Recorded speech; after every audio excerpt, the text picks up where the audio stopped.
नमस्कार प्रिय विद्यार्थी, आज के वीडियो में आप सभी का एक बार फिर से बहुत बहुत स्वागत है। तो ये वीडियो आपके लिए बहुत ही महत्वपूर्ण है, क्योंकि जो चीज़ हम लोग देखने वाले हैं वो एकदम बारीकी से देखेंगे। और आप अगर कभी नहीं पढ़ेंगे, कभी नहीं आप पढ़े होंगे, तब पर भी आपको समझ में आ जाएगा, क्योंकि बहुत आसानी से, बहुत सरल भाषा में हम लोग समझने की कोशिश करेंगे। ठीक है, तो चलिए एक बार देख लेते हैं हम लोग। हिंदी में इतिहास लेखन की परंपरा को हम लोग इस वीडियो में देखने वाले हैं। क्या देखने वाले हैं? हिंदी साहित्य में इतिहास लेखन की परंपरा। तो देखिए क्या है इसमें। सबसे पहले नाम आता है गार्सा द तासी, जो कि फ्रेंच विद्वान हैं। कैसे विद्वान हैं? फ्रेंच, मतलब फ्रेंच भाषा में लिखे हैं। अपना ये जो इनका ग्रंथ है, क्या ग्रंथ है? इस्तवार द ला लिटरेचर एंदुई हिंदुस्तानी। ये किसका ग्रंथ है? गार्सा द तासी का ग्रंथ है। गार्सा द तासी फ्रेंच विद्वान है, इसको ध्यान रखना है। और इनका ग्रंथ क्या है? इस्तवार द ला लिटरेचर एंदुई हिंदुस्तानी। और इस्तवार का मतलब होता है हिस्ट्री, लिटरेचर का मतलब होता है लिटरेचर, एंदुई का मतलब होता है हिंदुई, हिंदुस्तानी का मतलब होता है हिंदुस्तानी। अगर पूरा का अर्थ देखेंगे हो जाएगा हिंदुस्तानी व हिंदुई साहित्य का इतिहास। ये हो जाएगा पूरा का अर्थ। ठीक है, इसके आगे देखते हैं। इस्तवार द ला लिटरेचर एंदुई हिंदुस्तानी का प्रकाशन कितने संस्करण में हुआ? तो 2 संस्करण में हुआ है इसका प्रकाशन। कितने संस्करण में हुआ है? 2 संस्करण में इसका प्रकाशन हुआ है। ठीक है, प्रथम संस्करण और द्वितीय संस्करण। और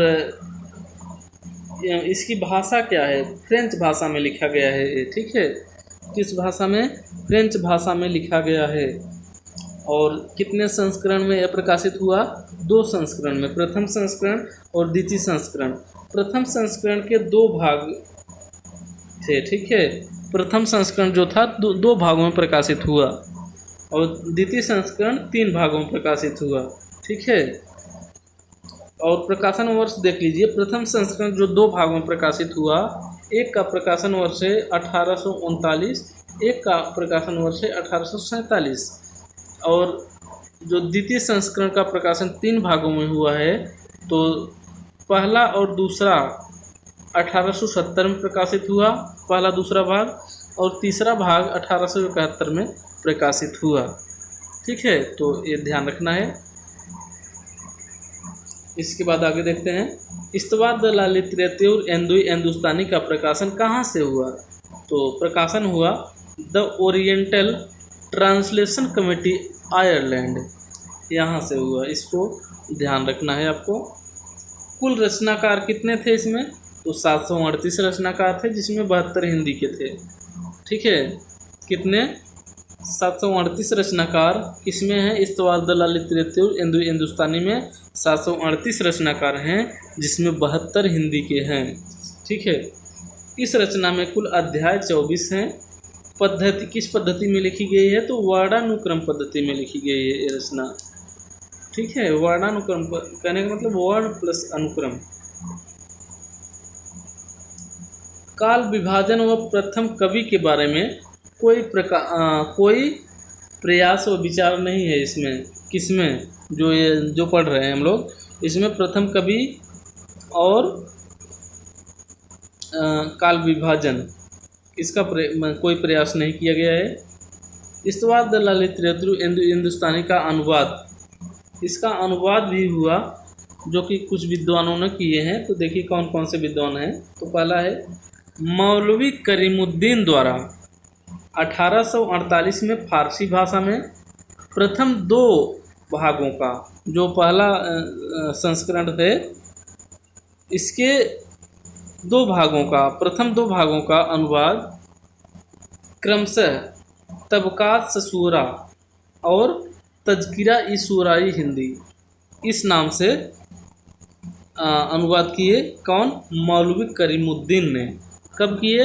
1848 ईस्वी में। इसमें कुल रचनाकार 1004 हो गए, और हिंदी के सिर्फ 60 रचनाकार इसमें हैं। इसके बाद 1953 में लक्ष्मी सागर वानखेड़े ने अनुवाद किया उसी का, किसका, इस्तवार द ला लिटरेच्योर हिंदुस्तानी का अनुवाद लक्ष्मी सागर वानखेड़े ने भी किए 1953 में, जो कि हिंदुई साहित्य का इतिहास नाम से, किस नाम से, हिंदुई साहित्य का इतिहास नाम से, जो कि ये हिंदी भाषा में अनुवाद किए हैं। ठीक है, जो गारशा दत्तासी का एक ग्रंथ था ये फ्रेंच भाषा में था और ये हिंदी भाषा में कर दिए उसको, इसका अनुवाद। कुल रचनाकार इसमें हैं 358, कितने, 358, जिसमें 220 हिंदी के हैं। ठीक है, 220 हिंदी के हैं, 300 टोटल, 358 रचनाकारों को स्थान दिया गया। तो बस आज के वीडियो में इतना ही पढ़ेंगे। इसके आगे कल के वीडियो में, दूसरे वीडियो में हम लोग देखेंगे ठाकुर शिव सिंह सेंगर को देखेंगे। आज के वीडियो में बस इतना ही। हम मिलेंगे फिर किसी नेक्स्ट वीडियो में आप सभी से, तब तक के लिए नमस्कार।